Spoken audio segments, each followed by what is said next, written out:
So let's talk a little about investments.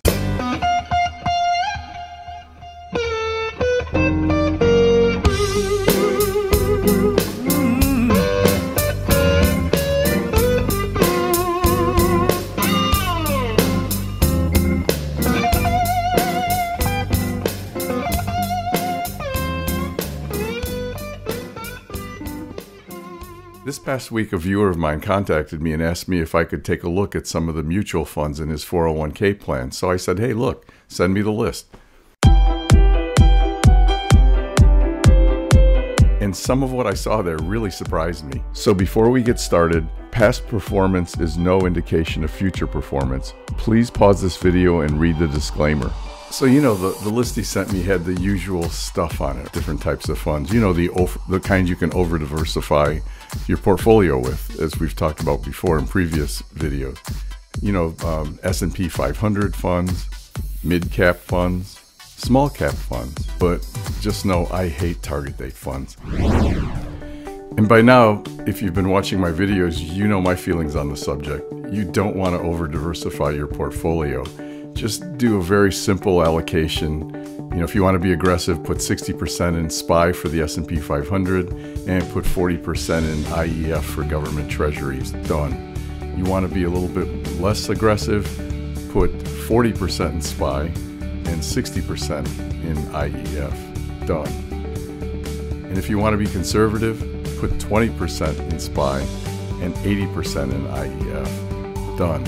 But these 401k plan administrators feel that they have a fiduciary responsibility, which they do.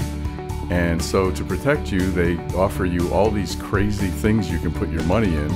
So they give you plenty of options so you can really over-diversify your portfolio and not get good results. So here's a chart showing the options that this viewer has, and there's some of them. I didn't put them all in, obviously. That was a pretty long list. But here's some of the more notable ones I think that would probably maybe make some sense. At least they seem that way on paper until I put them on this graph. And by the way, if you're new to this, anything in the upper left is better and anything in the lower right is worse. The first thing that struck me about some of these funds that this viewer has available in his 401k, there are a couple of good ones in here actually. The Victory VETAX fund, it's a value fund, looks like it actually did pretty well. And by the way, if you saw my video on value versus growth, this fund does a great job relative to the S&P 500 over the last 10 years, when most value funds underperform the S&P 500, both in terms of return and maximum drawdown. Another one is MLRTX, the Mainstay Large Cap Growth Fund. And just like the growth funds that we looked at before in my previous video on value versus growth, this fund did very well and performed very much like the ETFs that we looked at. But then there's this GRMAX fund. Yeah, when you look at the performance, it's supposed to mimic the S&P 500, but as you can see, this nationwide S&P 500 index fund falls really short. You know, it's interesting. I was sitting having lunch today and reading an article that came up on my phone about the 401k funds that have been sued for the most money. And guess who came up? Nationwide. They're not on your side. So on the fixed income side, there are several funds here, and one of them I thought was very good, the JP Morgan Core Bond Fund. Kudos to JP Morgan. They got better return than AGG, which is the aggregate bond index, with a whole lot less drawdown. So they did a great job there. These other two don't make any sense to me though. The Pioneer Strategic Income Fund, that looks like it has a little bit of equity exposure in it. Its drawdown is, you know, in excess of the aggregate bond index, which you know, they should really kind of disclose to anybody that's thinking about using that for fixed income. And then finally, this one I didn't like at all. It's a JP Morgan Smart Retirement Income. I'm sorry, but that's not smart. It's actually kind of dumb.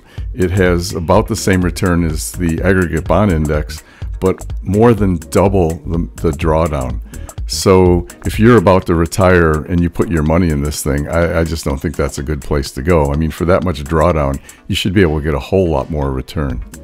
So, given the limited choices that he has, I suggested that he put, if he wants to be aggressive, he could put 60% of his money in MLRTX in the mainstay large cap growth fund and 40% in the JP Morgan core income fund. And, the results are pretty good. Actually outperformed SPY and government treasuries. But I think had we been able to use government treasuries for this, it would have performed even better. And then, he said, but Calvin, I don't like the idea of losing potentially 32% of my money. So I said, hey, look, then put 40% in the mainstay fund and 60% in the JP Morgan core income fund. And, then your maximum drawdown drops to about minus 22% over the last 10 years. And look, if you're not comfortable with that, then put 20% in the mainstay fund and 80% in the JP Morgan core income fund. And now you're down to about a 12% maximum loss.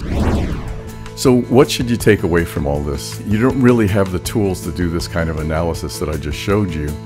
But the number one thing you should take away from all this is, look, keep your portfolio simple. Stay with an index fund, an S&P 500 index fund, or a large cap growth fund, something of that nature, and some sort of fixed income fund, preferably government treasuries. But from my experience, most 401k plans don't offer them, even though they're the safest investment in the world.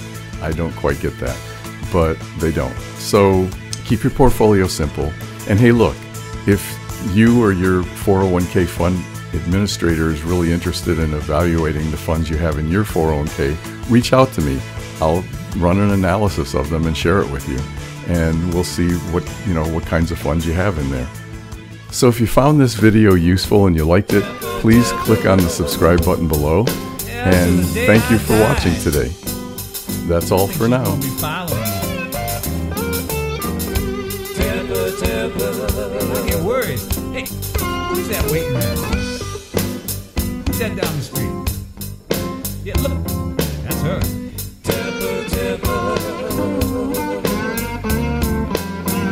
I think I'm going to go out the back way. Yeah, I'll see y'all later. Oh, I ain't going out there.